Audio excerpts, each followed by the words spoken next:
Hello students, welcome to my channel exotic chemistry. बच्चों, अभी मैंने आपको प्रीवियसली ऑर्गेनिक के 3 चैप्टर्स के बारे में बताया कि कौन कौन से पॉइंट हैं जो आपको रिकॉल करना है अपने अपकमिंग बोर्ड एग्जाम के लिए। तो अब मैं लेकर आई हूं आपके लिए ऑर्गेनिक में चैप्टर नंबर 9 एमाइंस। एमाइंस में आपको प्रिपरेशन ऑफ एमाइंस को गो थ्रू करना होगा, जिसमें हमारा नाइट्रो कंपाउंड्स है, रिडक्शन ऑफ एमाइड्स है, ठीक है, नाइट्रो कंपाउंड्स है, एमोनोलाइसिस ऑफ अमीन्स के लिए है, अमोनिया और उससे रिलेटिव वाले हमारे कंपाउंड्स के लिए है।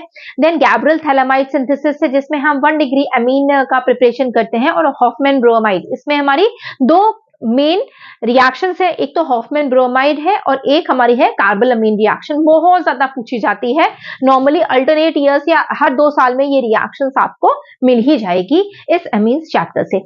सेकेंड, इस चैप्टर में हमारे पास एक टॉपिक आता है basicity of amine. Basicity of amine में हम 1 डिग्री, 2 डिग्री और 3 डिग्री अमीन को उनके बेसिक कैरेक्टर के थ्रू लगाते हैं कि एक्वस फेस में, गैसियस फेस में वो अमीन्स हमारे को इंक्रीजिंग ऑर्डर में हम उसको किस तरह से अरेंज करते हैं। तो ये वाले जो टॉपिक्स है ना, ये भी आपको गो थ्रू करके जाने होंगे। उसके अलावा इस चैप्टर में जो रिकॉल करने वाली चीज है वो है आपका हिंसबर्ग रिएजेंट, जिसमें हम 1 डिग्री, 2 डिग्री और 3 डिग्री अमीन को रिकॉल मतलब डिस्टिंग्विशिंग टेस्ट करते हैं।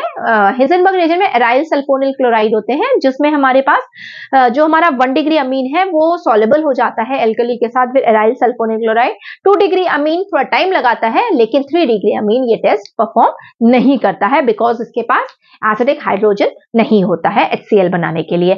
इसके अलावा इस चैप्टर में आपको सेंमियर रिएक्शन और गैटमैन रिएक्शन भी मिलेंगे, जिसमें हम प्रिपरेशन ऑफ डाइजोनियम सॉल्ट्स करेंगे। और हाँ, एक इसमें टॉपिक है बच्चों, आई थिंक लास्ट अमीन्स जब हम पढ़ रहे होते हैं तो लास्ट पेज पे कपलिंग रिएक्शन आती है, जिसमें हमारे पास एक ऑरेंज रेड डाई, जो कि हम प्रैक्टिकल में भी इस डाई को अपने लैब में प्रिपेयर करते हैं। तो कपलिंग रिएक्शन के लिए भी अमाइन के साथ जब हम फिनॉल के साथ रिएक्शन करते हैं तो उसमें जो हमारा HCl है वो निकल जाता है और हमारे पास पैरा हाइड्रोक्सी एजोबेंजीन के फॉर्म में एक ऑरेंज कलर की डाई का फॉर्मेशन हो जाता है, जिसको हम कपलिंग रिएक्शन के नाम से जानते हैं। तो वो वाली रिएक्शन भी आप जरूर ध्यान में रखिएगा। इसमें भी हमें ऑर्गेनिक में इसके जो बैक एक्सरसाइज है वो बिल्कुल सेम टू सेम लगता है कि वहीं से उतार दी गई है। तो कोई भी गिव रीजन हो, कन्वर्जन्स हो, डिस्टिंग्विशिंग टेस्ट हो और कंप्लीट द फॉलोइंग रिएक्शंस हो, वो सब कुछ आपको अमाइंस चैप्टर के बैक एक्सरसाइज से मिल जाएगा। तो ऑर्गेनिक करने के लिए आपको ये 4 चैप्टर जो ऑर्गेनिक के हैं,